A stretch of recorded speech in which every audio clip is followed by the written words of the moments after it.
Hey, real quick. If you want to learn more about macronutrients and understand that methodology on how they can help you achieve your body composition goals of changing the way your body looks, I put together a free 15-minute training where I dive into macronutrients and how you can control your body for the rest of your life with them. That link is in the description below. Click on it after listening to the show today. I'm somebody that if I say I'm going to do something, it pains me inside if I don't follow through on it. And so given how busy I was in that time frame, again, taking care of my grandmother, working in the emergency room and going to nursing school full time, I still showed up to go to the gym. I still showed up to meal prep. I still showed up to eating in all of my meals throughout the entire day, getting ready to compete in my first bodybuilding show that year later on in November. And I still got it done. What I think about why people, I'm always like, why? Why is this your excuse? Why are you saying lack of time? What always boils down to the reason to me is, what is going on, you guys? Welcome back to the Macro Hour with Nikki Stott, co-founder of WarriorBabe. And on this podcast, we talk about mindset, methodologies, and tactics that will help you lose body fat, build muscle, be strong, and feel insanely confident. I am your host, Nikki Stott, and welcome back to episode 127. What's up, you guys? I am so excited to be back with y'all. I know you guys have been experiencing many episodes here and throughout the new year in January and December. That was us really gearing up for this, what we're going to call season 2 of the Macro Hour. So we've officially closed out season 1 and we are introducing now season 2, you guys. And I am so excited, man. Season 1 was a freaking blast. You know, we kicked off and launched the Macro Hour back in January of 2023. Its birthday was January 9th. And being that in 2024, now it's a year old. And season 1 was so much fun. We had some epic guests on. We had Sal DiStefano. We had Dr. Cabral. We had many of my friends on at the beginning, and many, just amazing guests and insights and education and knowledge coming from them. And then, just having a blast with y'all in the episodes that have been produced. We produced over 120 in season 1. So let's freaking go, guys. I'm super excited to be back here with you guys and to kick off season 2. We have some pretty cool guests in the lineup to come this season, and also just, diving back into creating these real, raw, honest, no bullshit episodes with you guys. So by the time this episode goes live, it'll be the second month of the new year. So first of all, guys, I hope you got amazing holidays. I hope that you guys have all endured the pretty chaotic snowstorms that have been going on throughout the U.S. As I'm filming this episode right now, we have about 3-4 inches on the snow here in PA. And I hope you guys stayed safe through the winter. Maybe even more are going to be coming. But as this is going live, it's the second month of the new year. So February 5th is this episode that is going to be dropping on this date. And what I want to talk to you guys today about is the new year, right? The resolutions that you guys set, speaking to stats on resolution, retention, speaking to some common challenges or setbacks that you guys may be experiencing, and especially leading into the second month of the new year, right? There's probably, you guys set some goals, and maybe it's maybe you guys are rocking it out of the gate. Maybe you guys are crushing it. You are sticking to your resolutions. You're showing up for yourself. Pat yourself on the back for that. Maybe you've had a couple of days where you kind of stumbled, and, then you picked it right back up, pat yourself on the back for that. And then maybe there's some of you guys that are just, experiencing the fact that what you said that you would commit to, you're no longer committing to right now. And I want to be able to speak to you guys for that. So I want to celebrate the ones that are doing their thing and showing up. And then I want to speak to you guys that may be struggling and feel you just can't trust yourself, or you feel like you're, quote unquote a failure because you said you were going to do this and now you're not doing it. And you feel like maybe you're just going down the rabbit hole of which you went down in 2023. And I want you guys to know, before I even dive into the episode right now, is You have so much more time in this entire into this entire new year. And, being unrealistic with yourself is one of the most common pitfalls that a lot of people fall into, is that you expect yourself to be 100% out of the gate. And you got to be real and honest with yourself that you are human, and humans make mistakes. You're not perfect. You're imperfectly perfect. And so if you've stumbled, just recognize this as your opportunity to pick right back up and start immediately after this episode, right? Or start tomorrow, and just recognize, okay, you made a couple of days that you weren't sticking to it, or maybe like a week or 2 weeks, but like that is such a small amount of time in the 52 weeks of the entire year. Okay, so first, what I want to talk about is just like recapping these common New Year's fitness goals that maybe you guys have. And I want you guys to be reminded too, when I first started my fitness journey, I was a New Year's resolution baby. So I feel this is near and dear to my heart. Back in 2015, I was like, hey, I'm going to do this. I'm going to show up for myself this new year. And I know that at the beginning of my journey, there was tons of like tripping over my own 2 feet, right? As an analogy. So if this is you, know that I got you. Know that you're going to feel good coming out of this podcast. And I hope that this podcast helps you. But recap, right? So the most common New Year's goal that people set is the losing weight, right? So a lot of people often set this type of goal to shed a number of pounds, usually driven by the desire of like, oh, summer's kind of around the corner, or I want to look better and I want to feel better in my appearance, and I want to feel more confident in my skin, which is all great stuff, right? Another one is maybe gaining more muscle. So this goal focuses on building more muscle mass through, proper strength training and proper nutrition. And that's a lot of you guys that I speak to. You guys want to be more toned, right? And so an aspect of being more toned is just gaining more lean muscle to your body. And in order to do that, you need to be incorporating strength training exercises majority of the time. And you need to be hella consistent with eating enough of the right nutrition, aka macros, protein, fats, and carbs, to keep up with you getting to that goal, right? So maybe like some of your New Year's resolutions were like, I'm going to get better with my macros. I'm going to learn macros. I'm going to track my macros. I'm going to be eating more protein. I'm going to do strength training over, all of these fitness classes that I've been involved with. Whatever it may be, if that's your goal, that's particularly mainly the women that I speak to and you guys that I speak to. And maybe like you're falling off. Like we'll get to that in a second. Maybe you've set a goal for running a certain distance, right? Maybe you've set targets to run a 5K or a 10K, or, you have a marathon on your site this year. Those are goals that people do set. Maybe it was just to be more active. Maybe it was to get in more steps, right? Maybe more metrics that lead to a more active lifestyle. You're going to take the stairs rather than take the elevator. You're going to park further away, a target, so that you can walk more. All of these things are more incorporated into like your daily routines, right?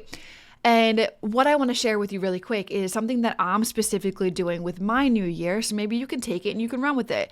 But even me, 9 years into my journey. Man, that's crazy. Pretty cool to think about though. 9 years into my journey, I'm still focusing on implementing daily routines, aka daily habits that I can get better at, being more honest with and more consistent with, right? So like for me, the first 2 weeks into 3 weeks of this new year, I am solely focusing on keeping the promise myself to get 10K steps a day. And I have been able to keep on a 16-day streak leading into, and I couldn't be more proud of myself for that small goal, right? I'm somebody that in the 2023 did not focus on this goal whatsoever and had so many more days than I wanted to under 10K steps. And you should, no matter what, make this a goal for yourself to hit 10K steps a day. So what I'm doing is I'm just focusing on that small goal, right? And then a small habit, really. And then what I'm going to do is it's called habit stacking. A great book is Atomic Habits by James Clear. Man, I've read that book over and over and over again. He mentions this concept of habit stacking. And so once I've nailed down 10K steps, I am comfortable with it. I know that I can commit to it. I'm following through on it. I'm 3 weeks into it, right?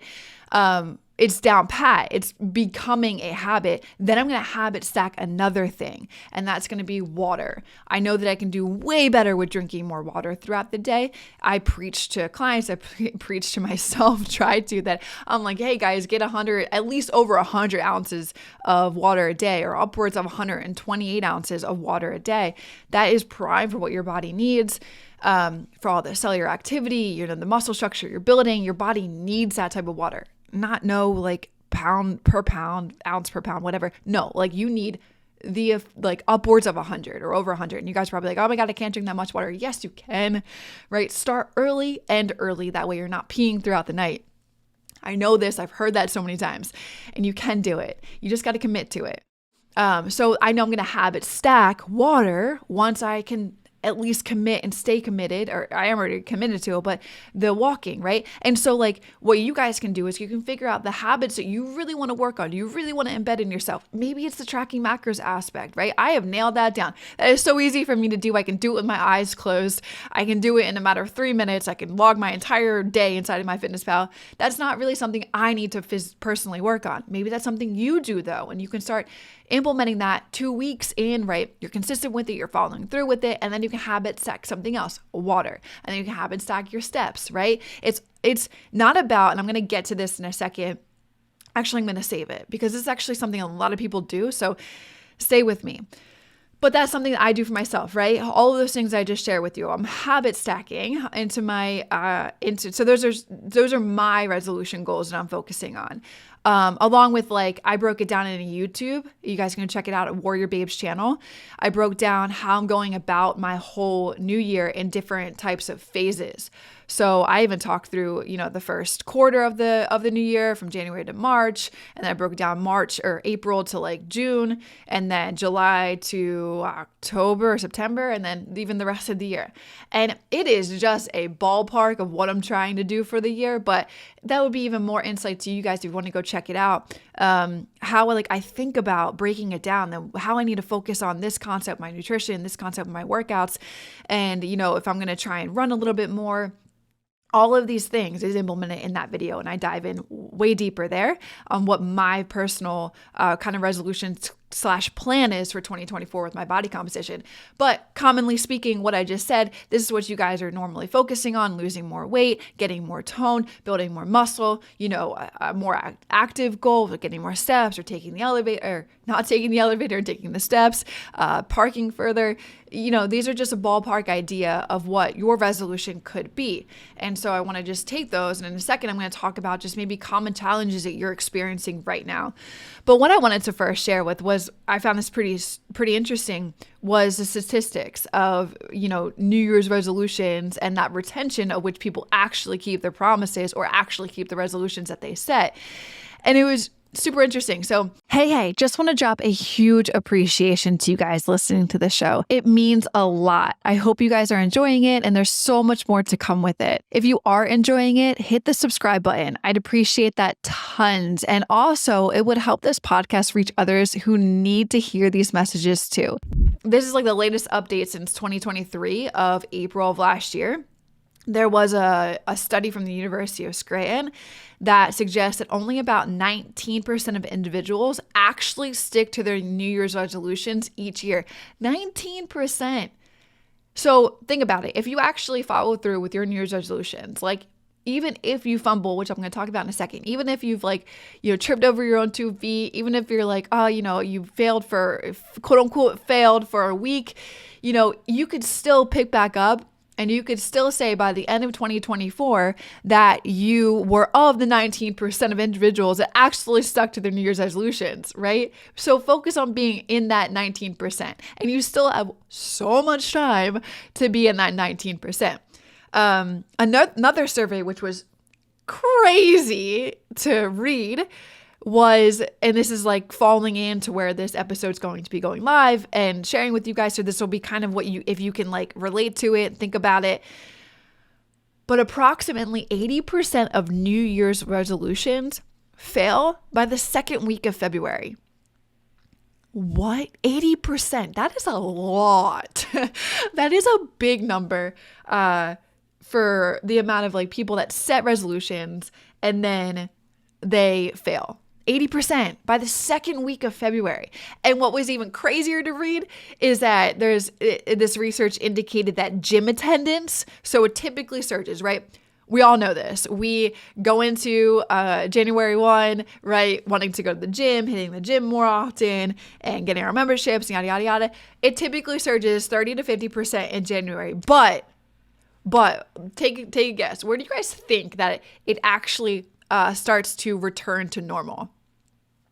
I kind of just gave away the statistic in the last thing that I just said. But anyway, mid-February to March is where gyms see the typical attendance return to normal. So it surges in the beginning of January, and then it returns to normal by mid-February into March.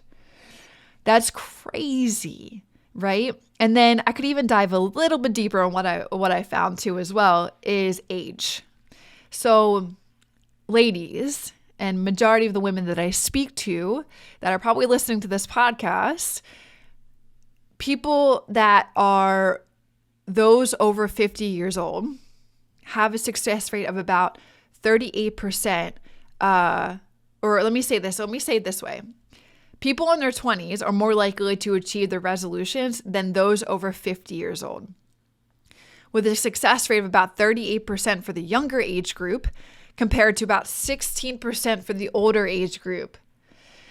And so when I was reading these, I was like, wow, why does that happen?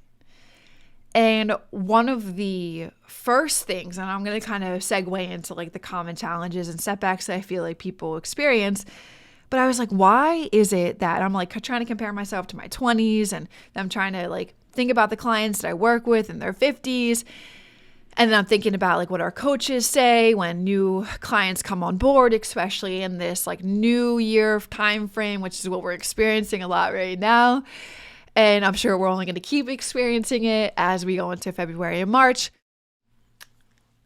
So like this is the one thing that came to my mind was why is it that the 16% of the older demographic, they see it significantly is different in regards to the younger when it comes to the resolutions and keeping up with them. And it was not seeing immediate results. So, and this is like, you could probably be like, damn, you're like, yeah, fuck, maybe a lot of you guys are like, shoot, yeah, that's me right now. I'm a month in. I thought that I would be seeing some type of changes. Maybe you are, maybe you're not seeing them as fast as you would want to. And so this is one of the, what I think personally, one of the main reasons why people give up, because they don't see quick enough results. And what I just want to take the time in this space right now, my friends that are listening to this, is to send you a friendly reminder that no matter where you're at in your fitness journey, you have to think that it didn't take you where you are right now, right? Or where you were at when you started your journey. It didn't take you 1 month to get there. Meaning like if you put on a lot of weight, if you put on 10 pounds, if you put on 20 pounds, it didn't take you a month to put on those 20 pounds. It's probably been years. It's probably been 5-10 years. You've been struggling with this thing. You've been struggling to get to your goal. You've been trying so many different methods. And so I just want to remind you that these goals that you're striving for out of the gate in the new year, you're setting these resolutions, maybe you're committed, right? You're showing up for yourself, to the people that I was talking to at the beginning of the podcast, like giving yourself the pat on the back. You're like, why am I not seeing the immediate results that I want to? Or you're the other category of women listening to this podcast, and maybe you were only 50%, on board. You were on pace the first 2 weeks and you fell off the last 2 weeks. Then think about it like this. You're going to get 50%. If you're giving 50%, you're going to get 50%. So you're only going to half of the results that you could be getting, right? And maybe you are further along the process and you are committed, but you got to remind yourself that like where you were when you started the journey, the body composition didn't come in that short amount of time, right? Where you like feeling uncomfortable in your skin. It didn't happen in 1 month. It happened over a long progression of time. And so, you know what I'm going to say, but I just need to remind you guys that the journey that you are on right now, the biggest thing that you could implement for yourself is patience and consistency. And so I love to remind you guys that if you can accept that your journey is going to take you upwards of 9 months, upwards of a year, like the WarriorBabes that join our community come in with the commitment and understanding that it's going to take a year. They sign up for 12 months. No more of this BS 3 month, 6 months. It's like we tell you out of the gate, you got 12 months. You got 12 months to, first of all, the first couple months is you just trying to get used to this new routine, used to this new lifestyle, and like pretty much readjusting some things so you can stay committed, right? And you're going to fumble here and there at the beginning. And then it's like, okay, you got the groove around like month 3, month 4, and you're in that groove. And then this is where like steady 90 days being committed, 80, we say we have a 10-80-10 principle at WarriorBabe. 10% knock it right out of the gate, the top 10%. Right? They knock it right out of the gate. They're committed. They're fully showing up. They're doing the workouts. They have some type of history, right, in fitness. They have some type of understanding with macronutrients. They have done strength training workouts. So they come in, they're like, dude, I'm here. I just need the accountability. I need the coach. I need the plan, and I'm going to execute. Those guys get results like immediately right out of the gate within 2 to 3 weeks. And more so of like energy, increased mood, sleeping better, and maybe some physical changes, right? And then we got the 80%. We got the 80% who come in, they're committed, they're ready to go, but like they're experiencing that first 1 to 2 to 3 months of like, okay, I'm in this online space. I'm working with an online coach. I'm getting used to all of the systems. I'm committing to changing some of my routine around. I got to understand meal prep. I got to learn macronutrients. And so like 80% of those babes usually takes a couple of months to get their feet wet in it, and then like to stand firmly on the ground. And then like month 3 to like on is where they're going to experience amazing changes. We usually say like 90 to 120 days. And then we have like the rest, the 10% that never leave the starting line, that literally commit to the program and don't show up for themselves. And then some of them blame the program, and we're like, it ain't the program, because we have had 16,000 women come through this program and have incredible results. So it's you, and you have to accept that. You have to be honest with yourself there, because trust me, programs work. It's just your level of commitment, your level of showing up to it. I told you this is no bullshit podcast, so I'm bringing it real, raw, and honest to you guys. So the 10% never leave the starting line, right? That's our 80-10 principle. And majority of the people that can be patient and can be consistent and can be understanding that there's, especially the ones that don't know macros and they're coming in and we're teaching it to them and we're helping them understand it, they can accept the fact that maybe by month 3, it's like, okay, I'm ready to go, right? Or the other ones that come in, they're like, I know this stuff, I'm ready to show up, patience and consistency, I got it, no problem. Guys, that is how you accept the fact that this is just a part of your journey, and you know that immediate results out of the gate, unless you're a little bit seasoned, is not going to happen. Point blank. Okay? Some other common challenges, setbacks that a lot of people experience is lack of time. So finding the time to commit, finding time to do the exercises, right? Especially those with the busy work schedules and family commitments. But I want to debunk that right now with you guys. Lack of time. When I first started my journey back in 2015, as I shared with you guys, I was a New Year's resolution baby. My life couldn't have been more hectic. Way more hectic than what it is right now. Running a company, owning a company, running a team of 40 coaches, showing up for content, creating content, taking care of my dog Maverick, right? My life is busy, but my life was nowhere near as busy as when I committed to my fitness journey. At this time in my life, I will remind you, you can listen back to this in episode number 1 in season 1 of the podcast. I was in nursing school full-time. I was taking care of my sick grandmother at the time. I lived with her. And so I would take care of her in the morning. I would get her up. I would get her dressed. I would help her with her makeup. I would do her hair. Some days I would shower her in the morning. And then I would take her downstairs and I would cook her. I'm going to start tearing up because she passed away a couple years ago. And just thinking about it, it makes you really grateful for the times you spent with her during that time. But, and still showed up, right? So I would cook her breakfast and then I would get her, comfortable in her chair so that I could then go to school. And then on some days, my grandfather would support in doing those morning activities with her. And I would be working in the emergency room for 8 hours to 12 hours a day. So the time that I had for myself, I had to make it and I had to commit to it. So after an 8-hour day in the ER where I didn't have classes, I would be at the gym right after. If I had classes all day, I would be at the gym right after. If I worked a 12-hour shift, I would be at the gym right after. And I would even be taking care of my grandmother at night too as well on some days where me and my grandfather would flop. I would do majority of it because my grandfather was 80, 85 years old at the time. He didn't know how to cook. I remember the first time he cracked his egg for the first time and cooked an egg. My grandmother did everything. And so I took care of her at night, right? Got her ready for bed, put her in bed, put the TV on, made her comfortable, all the things.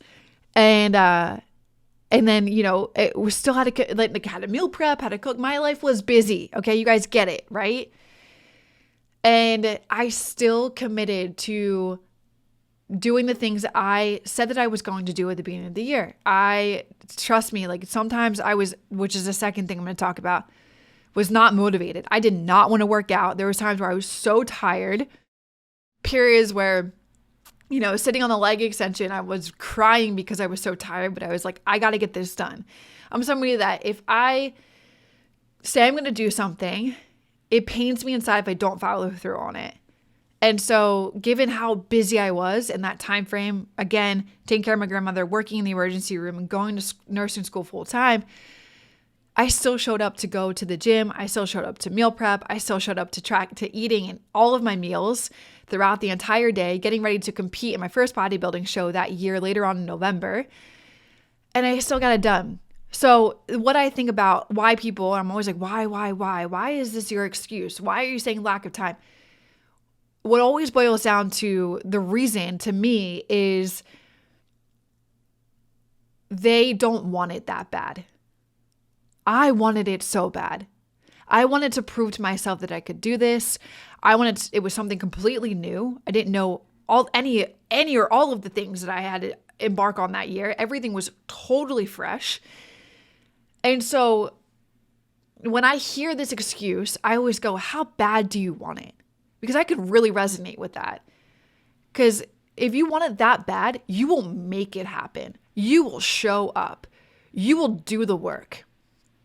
So I always ask people are always like, I want to lose weight. I want to gain muscle. I'm like, why do you want to do that?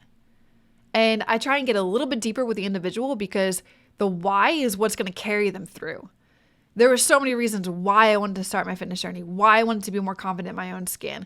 I shared this in episode 1 of the podcast. You can go back and listen to it. So I had deep reasons why that carried me through to showing up regularly on a daily basis. And I wanted it. I really wanted it. So this lack of time, quote unquote, this excuse, this I'm busy. Guys, if there's anything I can tell you guys right now, learning how to commit to something in the busiest seasons of your life is when it will become the easiest when you're not as busy. So think about that. And think about how now you can reword that narrative of busy work schedule, lack of time. I don't have enough time. It means you don't want it that bad. Now, lack of motivation. I experience this a ton, okay? It wanes. You're so ready to rock and roll at the gate January 1. You're like, yes, I'm motivated. I'm so excited to get to the gym. I got my gym membership. I signed up for the program. I got a coach. And then 2 weeks in, you're like, I am not motivated whatsoever. I do not want to do this anymore. I'd rather sleep than wake up and go work out. The biggest thing that you can do for yourself right now is learn how to develop your self-discipline muscle. When you experience the feeling of not wanting to do any of the things and you have the emotional desire to just sleep, you have the emotional desire to skip the workout, fuck the emotions, show up for yourself. When you can be disciplined, you will show, regardless of any type of temptations, you have to resist the activity you know you need to do. Okay?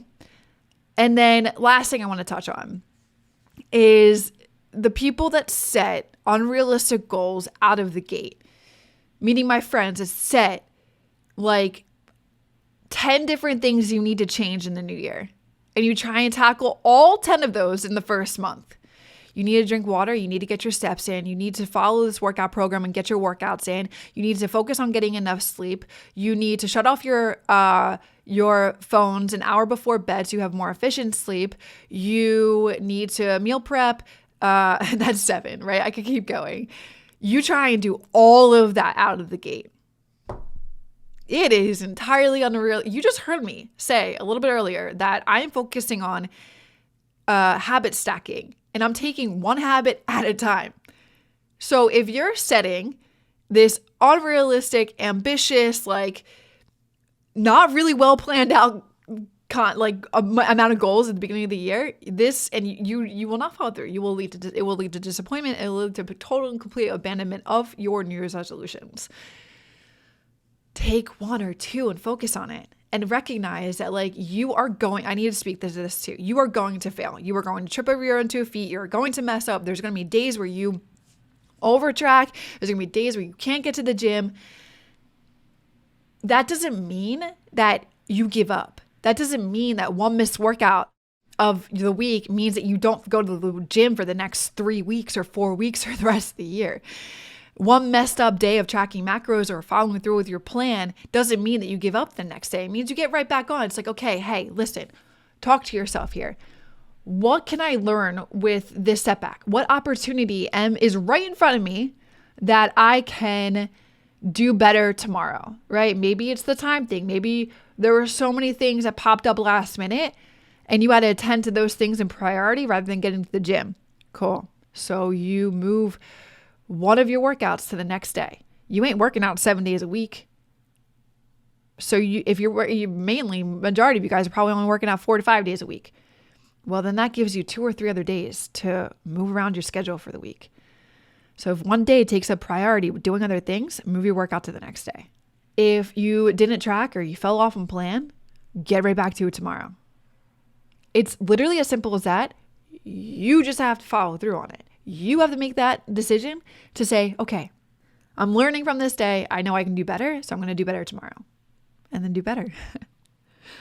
All right, my friends. So just wanted to, elaborate on all of this with you guys. Man, I'm so excited to be back. I'm so excited to be recording these podcasts and to be sharing all this stuff with you and to hang out with you and to be pouring into you. And with all the podcasts that I do, I just want you guys to know you can do this. Whatever you want to do with your goals, you can do it. Maybe you need extra accountability. Maybe you need the coach, but it all comes down to you and you can do it. Trust me. I know you can. So buy my belief and go crush it. I'll see you in the next podcast. Hey guys, real quick. If you're interested in taking your body to the next level, lose body fat, build more muscle, feel more confident, do it alongside one of our 30+ professional coaches. Work one-on-one with her to eliminate all of the guesswork that you may have, and all you need to do is just do the work that she tells you to do to get to those goals of yours. Now to learn more, click the link below this podcast and apply to our VIP program right now.